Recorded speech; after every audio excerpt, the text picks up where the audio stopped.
How to archive conversations on Google Chat. For this, open your Google and search for Google Chat. Here you have to tap on the first suggestion shown, that is the official web page of Google Chat. Just tap on it. Now you don't have to sign in because it will be attached or linked with your Gmail that is connected in your browser. So once you are logged in right here, you will have a conversation in your feed. If you don't have a conversation and need to start one, just tap on this new chat option.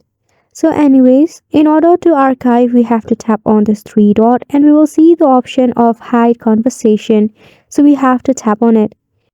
Now once the conversation is hidden, you can find it in the direct messages, or you can tap on this new chat and here add their email address. So once you tap in their email address, there will be the suggestion where you can just tap on it and the conversation will open. And don't worry, it will not delete any of the chat history.